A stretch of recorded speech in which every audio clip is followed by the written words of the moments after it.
لە هۆڵی خاکی شاری سلێمانی لە مەراسیمێکی تایبەتدا کۆڕێک بۆ بڵاوکردنەوەی نوێترین دیوانی محەممەد پاکش بە ناونیشانی هەمیشە بۆنی تۆم لێ دێت ڕێکخرا. وەکو دیوانی گەورە چوارەمین دیوانماوە 22مین چاپکراومە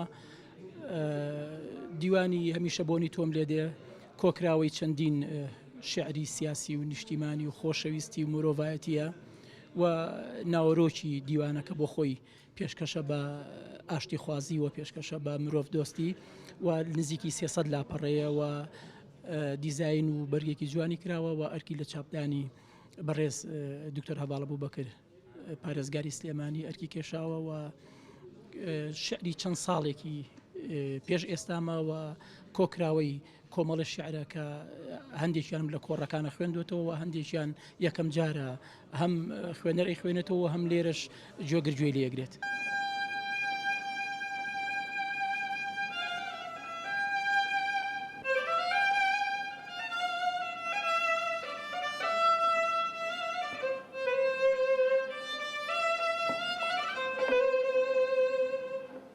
هەمیشە بۆنی تۆم لێ دێ،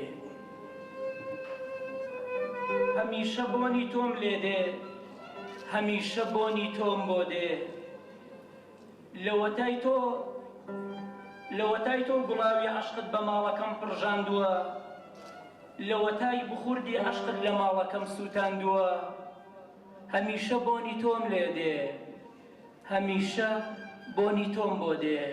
هەر بۆ خۆی خۆشبەختانە کۆمەڵە میوانی دەرەوەی هەرێمی کوردستانمان هەیەەوە بە ئەوانە کۆمەڵە کتێب بۆ کۆمەڵی ئازیز و کۆمەڵە کتێبخانەی کوردستانی لە وڵاتەکانی ئەوروپا نێرین و بەغێری ئەوەش لە دوای ئەمڕۆ ئیتر لە سبەینەوە لە ناو هەندێک لە کتێبخانەکانی سلێمانیا بەردەست لەوە تۆ چرپانوتە بە گوێی گوڵ و ڕێحانەدا، بە گوێی باخی هەرچی ئەم نیشتیمانەدا. گوڵاوی ئەوین بڕێژن بەناو ئەم ماڵە جوانەدا. هەمیشە بۆنی تۆم لێ دێ، هەمیشە بۆنی تۆم بۆ دێ.